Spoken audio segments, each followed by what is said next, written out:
Are you wondering why creating a niche YouTube channel can be so incredibly successful? Just every day of my life. I recently had a conversation with my friends Nate and Justin over at the YouTube channel Out of the Basement. They are the perfect example of a niche YouTube channel because all of their videos center around Star Wars action figures. They've been monetized for a long time and have grown their channel to over 10,000 subscribers. 10,000 subscribers may not seem like a lot these days. However, crazy enough, 90% of YouTube channels never make it to 10,000 subscribers, including this one. They ask you how you are, you just have to say that you're fine when you're not really fine. So, needless to say, I want to know how they did it. We discuss how they initially crossed that 1,000 subscriber mark, how they balance creating content with having full-time jobs, and of course, how they make money. Let's get into it. Nate, Justin, thank you guys so much for being here. Yeah, for sure. Thank you for having us. So you guys are a part of Out of the Basement. You guys primarily focus on reviewing Star Wars action figures, if I'm correctly. You guys branch out a little bit beyond that too, right? Yeah, we do. It's a specific line called the Black Series. That's kind of like our bread and butter. That's what the channel is mainly known for. We do like a weekly show called Figure It Out where we talk about like news, rumors, like there's a whole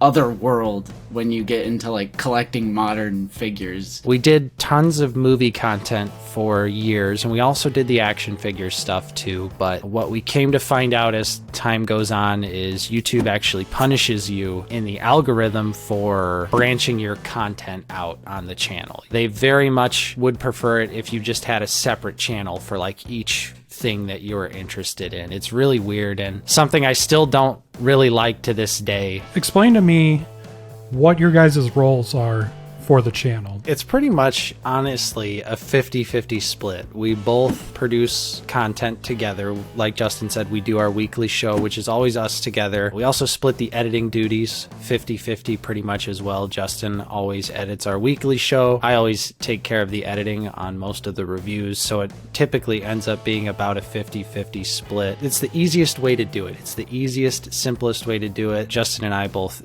edit on the same software, so like we can help each other with things like that. Before we were, on two separate things, so it's a lot more streamlined now in terms of the editing. It's very similar. Before we move on, I would really appreciate it if you would subscribe to my channel if you're finding any value from this video. It really helps support me with creating more content like this. Let's get back into the video. At what point did you guys kind of see that shift into focusing more on the Black Series, like what you talked about? Was there a specific video?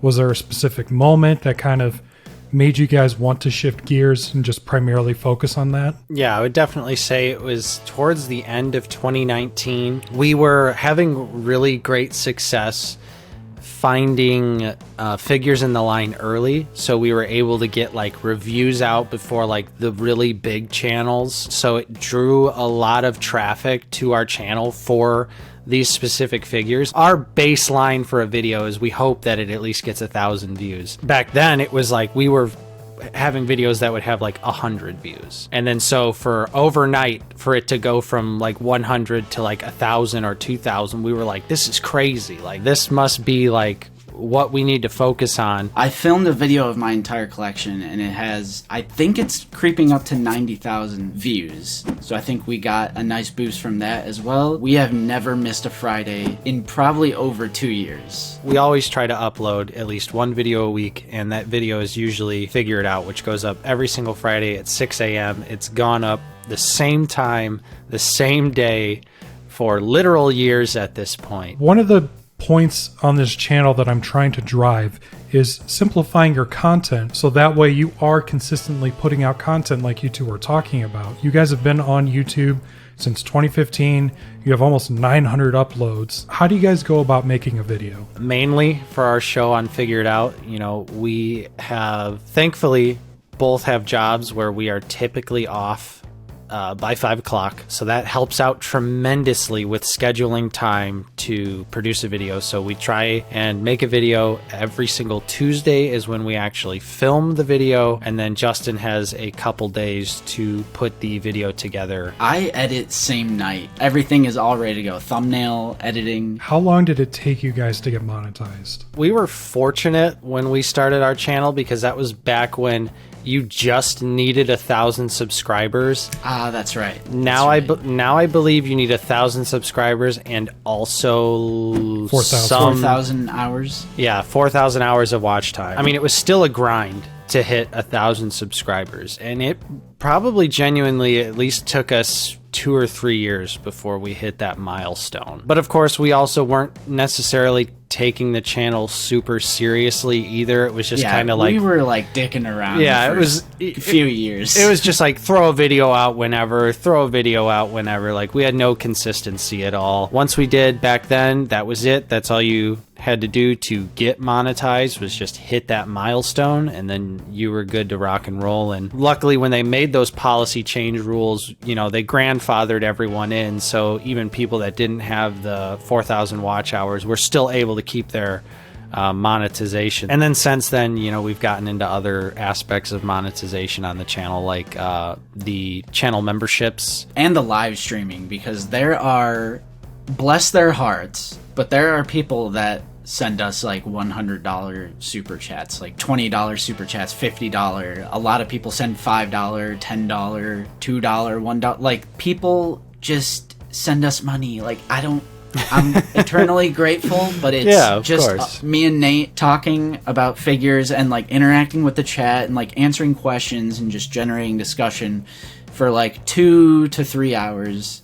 every Sunday. We have, as of this moment, 206 channel members, which ours is $1 a month. So when you have, you know, hundreds of people signing up, it can grow and get significant, although YouTube does take 30%. I genuinely think the first 1,000 is the hardest thing to accomplish on YouTube. And once you do get there, I just feel like it's like a mental thing in people's mind. They see the 1 comma, they see a comma, so they're like, I'm subbing. I just feel like you get easier subscribers after that initial 1,000. It definitely seems like the more subscribers we get, the quicker it goes to like the next milestone. So it does almost seem like people see the number, they go, oh, other people like this, so I guess it's okay for me to subscribe too. Would you say that you guys are making more money from the super chat from your streams than you are from AdSense? I would honestly probably say yes. If not, it's very close. I know you guys aren't full-time YouTubers, but would you consider the channel to be profitable based on what you're bringing in comparison to what you're taking out to do everything that you guys are doing? Yeah, I would say overall, yes. Where it gets kind of tricky is action figures come out in waves. 1 month will be a very expensive month. You know, you're buying $200 worth of figures to do the reviews, and then like the next couple months after that, you know, maybe you're getting like 1 or 2 or something like that. Pretty much all the money we earn goes right back into the channel, whether it's buying new equipment or paying for, you know, our monthly expenses like StreamYard, or we also have a PO box these days, so if people want to send us stuff like fan mail, you know, so we've kind of expanded a little bit, and the YouTube revenue definitely helps out with paying for a lot of that stuff. We pay for every single figure that we review on the channel. Every single one is bought and paid for either by me or Justin. You know, we do have sometimes generous fans that will donate stuff to us, but that adds up as well. So having people watch our videos, support our content,